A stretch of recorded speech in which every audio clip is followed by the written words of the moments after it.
नमस्कार, राम राम। सिनेमा के बारे में मेरा यह बहुत ही दृढ़ विचार है कि सिनेमा जो है समाज को बहुत हद तक प्रभावित करता है। और आज तो मैं देख रहा हूँ कि ओटीटी प्लेटफॉर्म का बहुत अधिक असर जो है समाज के ऊपर पड़ा है। जैसे बुरी फिल्में, बुरी भाषा को दिखलाना या उसको कैरी करना फिल्मों में सीधे सीधे समाज की जो युवा पीढ़ी है उस तक वो चीज़ें जाती हैं और उनके चिंतन पर, उनकी भाषा पर, उनके व्यवहार पर उसका असर पड़ता है। लेकिन उसी तरह से अच्छी फिल्में भी सकारात्मक प्रभाव डालती हैं समाज पर। और चूंकि मैं बहुत लेट इस प्लेटफॉर्म से जुड़ा, पिछले 2 ढाई 3 महीने की ही बात है जब मैंने पहली बार उसे सब्सक्राइब किया और देखना शुरू किया कि वहाँ चल क्या रहा है। क्योंकि उसका उद्देश्य, जो कि मैं पहले अपने 2-3 वीडियो में ये कह चुका हूँ, कि एकमात्र उद्देश्य उसका ये था कि जो फिल्में बन रही हैं, जो श्रृंखलाएं बन रही हैं, वो क्या परोस रही हैं। क्या केवल गंदी, भद्दी, नंगी चीज़ें ही दिखलाई जा रही हैं? लेकिन ऐसा नहीं है। वहाँ देखने के बाद मैंने ये पाया कि भले ही संख्या में कम हो, लेकिन कुछ चीज़ें इतनी अच्छी और इतनी स्तरीय बन रही हैं कि उन्हें देखने के बाद मैं एक तरह से, मेरा मन जो है पूरी तरह से बदल गया।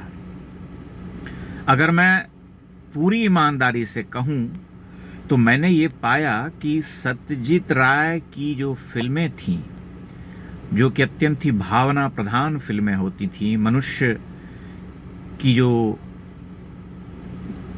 चेतना है, जो उसका मनोविज्ञान है, जो उसका दुख है, जो उसका दर्द है, जो उसका प्रेम है, जो उसका आनंद है, जो उसका कल्लोल है, जो भी मानसिक दशा होती है, उसके असाधारण चित्रकार थे सत्यजीत राय। उन्होंने बड़ी महान फिल्में बनाई। उन सभी फिल्मों को मैंने 3 वर्ष पहले दोबारा देखा और उसके ऊपर एक पुस्तक लिखी, लेकिन वह भिन्न विषय है। आज मैंने ओटीटी प्लेटफॉर्म्स पर जो अच्छी चीज़ें देखी, वो टीवीएफ ओरिजिनल्स नाम से जो सीरीज़ है, जिसके बारे में मैं पहले 1-2 बार बोल चुका हूँ, उसने मेरा मन पूरी तरह से बदल दिया और मैं उन्हें बहुत हद तक मतलब इतना अधिक उन्हें पसंद करने लगा हूँ। और इतना मैं धन्यवाद देना चाहता हूँ उनका कि उन्होंने न केवल ग्राम्य जीवन बल्कि शहरी जीवन की विसंगतियों को, उसकी विडंबनाओं को, उसके भ्रष्टाचार को, उसके आंतरिक द्वंद्व को, उसके भीतर की छुपी हुई जितनी कुंठाएं, वासनाएं हैं, सबको उधेड़ करके रख दिया है। और यह कहना भी आवश्यक है कि कई जगहों पर वे गाली और इन सब का प्रयोग करते हैं, जो कि आज समाज में बहुत साधारण रूप से व्याप्त है।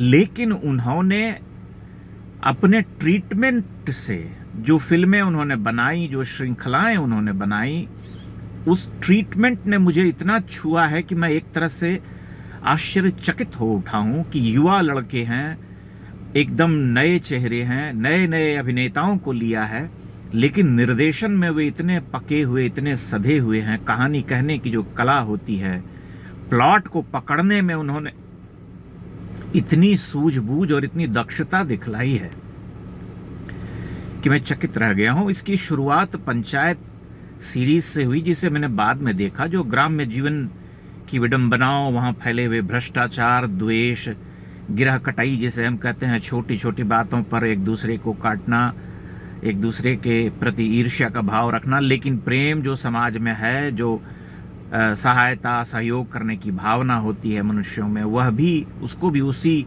गहनता से चित्रित किया और उसको इतनी संवेदनशीलता से दिखलाया। उसके हास्य व्यंग्य को पकड़ते हुए मूल स्वर जो होता है ग्रामीण का, जीवन का, उन सब के साथ उन्होंने बड़ा न्याय किया। और दूसरी श्रृंखला ग्राम चिकित्सालय थी, जिसमें कि एक डॉक्टर के बारे में, जिसके बारे में पहले बोल चुका हूं कि वो वहां जाता है और गांव में जाकर के एमओ, और वहां से देखता है कि यहाँ तो भयावह समस्याएं हैं, लेकिन उन सब से लड़ते हुए कैसे वो विजय प्राप्त करता है, उसके ऊपर एक बेजोड़ श्रृंखला उन्होंने बनाई है। तीसरी श्रृंखला मैंने एक एस्पिरेंट्स करके है, वो देखी, जो कि दिल्ली में सिविल सर्विसेज की तैयारी करने आए छात्रों के ऊपर आधारित है, जो अलग अलग आर्थिक पृष्ठभूमि से, अलग अलग क्षेत्र से आते हैं और उनके बीच की जो प्रतियोगिता है, जो गलाकाट प्रतियोगिता है, जो उनके भीतर का संघर्ष है, जो उनकी आकांक्षाएं हैं, जो उनके उद्वेग हैं, जो उनके दुख और कष्ट हैं, जो उनकी भविष्य को लेकर के चिंताएं हैं, उन सब को विलक्षण तरीके से प्रस्तुत किया है इस पूरी टीम ने एस्पिरेंट्स में। और आईएएस बन जाने के बाद जो चुनौतियां होती हैं, वहां पर जो एक दूसरे के प्रति प्रतियोगिता होती है, उन सब को, इस मनोविज्ञान को पकड़ना बहुत असाधारण है, जिसने मुझे बहुत अधिक प्रभावित किया है। और उसी श्रृंखला की एक उत्तर कथा के रूप में संदीप भैया नाम की एक और सीरीज है, जो संदीप उल्हान उसका एक कैरेक्टर होता है एस्पिरेंट्स में, जो कि असिस्टेंट लेबर कमिश्नर के रूप में नियुक्त होता है। उसकी कहानी है, उसके जीवन के संघर्ष की कहानी है, और उसको भी उतने ही ढंग से उन्होंने बनाया है।